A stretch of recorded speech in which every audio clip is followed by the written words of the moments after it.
gashin shi baki sitik, kamar a ce dan nan anguwan ne yanzu ya fito daga cikin gida, to kuma da dan nan anguwan ne da mun san shi, to ba mu san shi ba. Ya ce sai al'amarin mutumin nan ya ruɗa mu, yana zuwa kuma sai ya ƙara ruɗa mu, sai muka ga ya zauna kusa da annabi sallallahu alaihi wasallama, sai ya jingina gwiwoyin shi jikin gwiwoyin annabi sallallahu alaihi wasallama.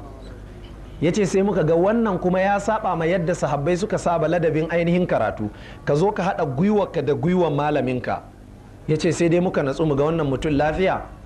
Tambayar farko da zai fara sai muka ji ya kira annabi da sunan da mu an hana mu kira annabi da shi. Sai muka ji ya ce ya Muhammad sallallahu alaihi wasallam. Bayan alkur'ani ya ce la taj'alu du'a ar-rasuli ka du'a'i ba'dikum ba'dha, kakku rinka kiran manzon Allah kamar yadda kuke kiran junanku. Zaka iya cewa kai dan Asabe, kai Musa, kai Ahmad, ke Larai, ke amma manzon Allah ba za ka iya cewa ya Muhammad. Don haka hadisi sahihi ya zo cikin musnadul imam Ahmad da sahihu Muslim, wani ba kauye ya hangi annabi sallallahu alaihi wasallama yana tafiya, sai rinka kwada kira ya Muhammad, ya Muhammad. Sai annabi sallallahu alaihi wa alihi wasallama sai ya saurara.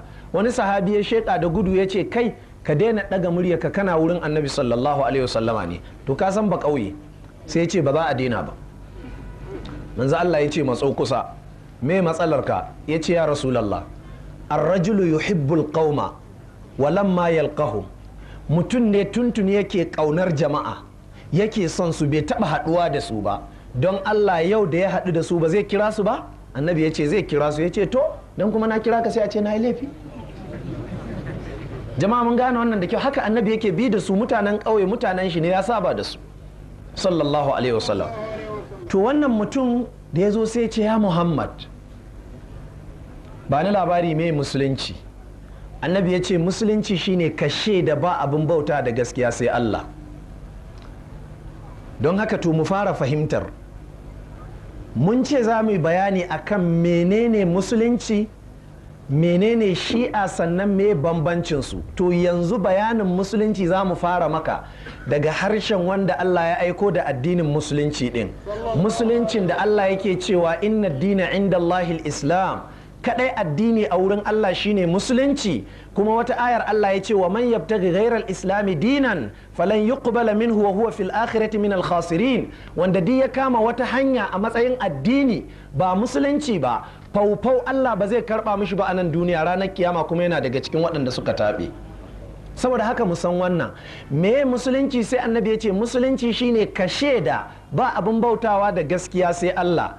Kowa ya tsaya ya fahimci kalmar da annabi ya ce. Annabi bai ce ka faɗi ba, bai ce ka ce la ilaha illallah ba, sai ya ce ka shaida. Shaidawa ƙari ne akan faɗe. Yanzu misali wanda ya zo gurin wa'azin nan, to ya shaida an yi wa'azi. Wanda aka koma aka bashi labari yau an yi wa'azi, to wannan sai dai je ce an yi wa'azi, amma bai isa ya ce ya shaida ba, domin bai gani ba, bai ji ba, abin bai taɓe shi ba. Waɗannan kuma su ne hawas, su ne senses, ta haka saƙonni ke zuwa cikin jikinka, ko ka ji, ko ka gani, ko abin ya taɓe ka, ko ka ɗanɗana. To kai baka zo wurin wa'azi ba, baka gani ba, baka ji ba, kaga ba za ka iya cewa ka shaida ba. Ƙur'ani kuma yana cewa wa ma shahidna illa bima alimna wa ma kunna lil ghaibi hafizin. Ba za mu iya shaida ba sai abin da muka sani. Don haka kafin ka shaida ba abun bauta da gaskiya sai Allah, ka san Allah tukuna. Don haka Allah ya ce fa'alam annahu la ilaha illallah, ka sani akan ilimi ake sanin Allah. Don haka ka san matukar ba ka san Allah ba, wallahi ba za ka taba bautawa Allah ba. Bari in yi muku misali. Mutumin duk da bai san Allah ba ko tsoron Allah baya ji. Wanda ya san Allah shi yake tsoron Allah, shi yake bautawa Allah. Wanda ya fi sanin Allah daga cikin mutane ya fi kowa tsoron Allah. Don haka manzon Allah sallallahu alaihi wasallama ya fi kowa tsoron Allah. Hadisi sahihi ya zo cikin sunan Nasa'i game da sallar kisfewar rana. Yinin da rana ta kisfe, annabi ya tafi zai ɗauko mayafi zai ɗauko, za a je a yi sallar kisfewar rana, salatul kusuf. Sai ya ruɗe, sai jawo riga, sai da aka biyo shi da mayafi. Annabi yana kuka, ya zo ya kabbarta sallah. In ya tafi zai sujuda sai ya fashe da kuka ya ce ya Allah, ba ka yi alkawarin ba za ka hallaka al'ummata ba matukar ina cikinsu?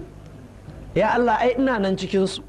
Ya Allah ba ka yi alkawarin ba za ka hallaka al'ummata ba matukar suna istighfari?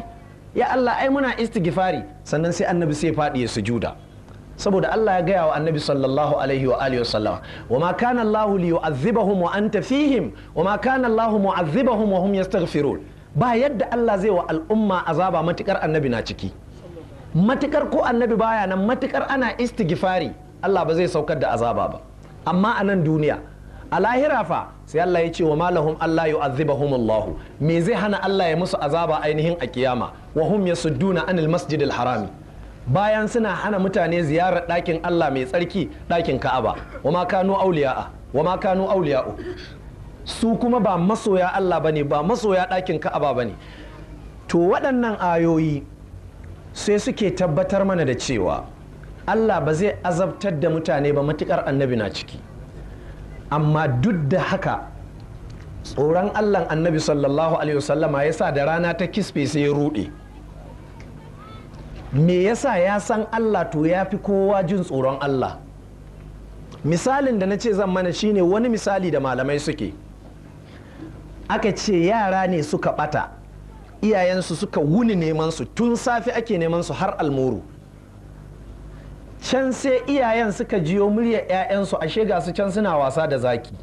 Zaki ya kwanta shi da matar shi suna hutawa, yara suka zo suna ta wasa da gemun zaki da bakin shi da hancin shi, suna ta saka baki hannu a bakin shi.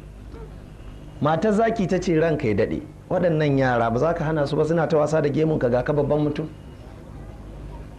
Ya ce ki rabu da su, ba su sanni ba ne.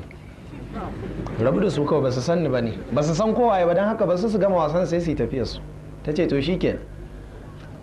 Ana cikin haka sai iyayen suka jiyo muryar 'ya'yansu suna kakawa suna wasa, da iyayen suka shawo kwana sai suka ce la ga yara alhamdulillah, sai suka hangi zaki sai suka kwashe da gudu, sun manta da 'ya'yan nasu. Sai ya ce kin ga waɗanda suka sanni, kin ga su ba su matso ba ma, amma sun gudu daga nesa. Mun gane wannan da kyau? To wanda ya san Allah shi ya fi kowa tsoron Allah. Don haka kai babba da kasan zaki, kai kake tsoron zaki, yaro bai san zaki ba, don haka bai jin tsoron shi. Idan an taɓa yi wa yaro kaciya, in ka jawo shi kana wasa wuka ka ce zuwa kaciya, sai kwashe da gudu. Duk alherin da zai samu a wurin ya haƙura, saboda ya san kaciya, don haka yake tsoronta. In an taɓa mishi allura ko tsinke ka ɗaga ka ce zo ka duwawunka, sai ga ya gudu. Amma in ba a taɓa mishi allura ban ka ce zo maka allura, sai ga ya miƙo jikin, bai santa ba, don haka baya tsoronta. Misali, dalilin da yasa ne muku wannan misali, saboda misali na daga cikin hanyoyin da Allah yake bi ya shiryar da mutane, ko da cikin alkur'ani. Misali na daga cikin hanyoyin da manzon Allah yake bi ya shiryar da mutane, ko da a cikin hadisi. Har ranar alkiyama in Allah ya azabtar da kafirai, ya azabtar da su sai ya ce wa darabna lakumul amsal. Har misali mun buga muku don ku fahimta, amma kuka ƙi fahimta. Na yi muku wannan misali ne don ku fahimci ashe ba yadda za a yi ka ji tsoron Allah in baka san Allah ba. To in har kana son ka shaida ba abin bautawa da gaskiya sai Allah, ka je ka san waye Allah. Allah ba a sanin shi kuma an takalidin. Dukkan malaman musulunci sun haɗu akan cewa ya halatta kai takalidanci da wani malami na fiqhu, matukar baka samu kanka a halin da za ka iya ɗauko nassin alkur'ani da sunna kai aiki da shi. A taɓa kan me yasa kai ka za ka ce a malami na ya karanta mini, ya koya mini. Sallah ce ka zo ka gama ta tsaf, aka ce farillan sallah guda nawa, ka ce ban sani ba. Sunnoni nawa baka sani ba. Farillan alwala nawa, ka ce baka sani ba. To me yasa kake sallah irin wannan? Sai ka ce malamin ka ya koya maka. Mai iziya ya ce sallar ka ta yi. Dalili yana cikin Bukhari da Muslim, hadisin Khallad ibn Rafi'in, jahili ne ya zo ya sallah tsatsagen kuciya, ya zo ya gaida annabi, annabi ya ce an amsa gaisuwarka, ka koma ka yi sallah, ba ka yi sallah ba. Ya sake zuwa ya sake kokkofa sallah, ya sake dawowa, assalamu alaikum, manzo Allah ya ce wa alaikum salam, irji fa salli fa innaka lam tusalli, koma kai sallah, har yanzu dai ba kai sallah ba. Ya sake koma ya kokkofa ya dawo, manzo Allah assalamu alaikum, manzo Allah wa alaikum salam, irje fa salli fa innaka lam tusalli, sai ce saurara manzon Allah sallallahu alaihi wasallam, wallazi ba'athaka bil haqqi nabiyya la uhsinu ghayraha fa'allimni. na rantse da wanda ya aiko ka da gaskiya ban iya wadda tafi wannan ba don haka ka koya mini. manzo Allah ya koyar da shi sallah tsaf. Khallad ibn Rafi an koya mishi hadisi kaza, an koya mishi farillai kaza, sallar shi ta yi. to da wannan ne sai mai iziya ya ce in aka samu wanda yake jahili ne ya samu ƙwararre gogaggen malami ya zaunar da shi ya koya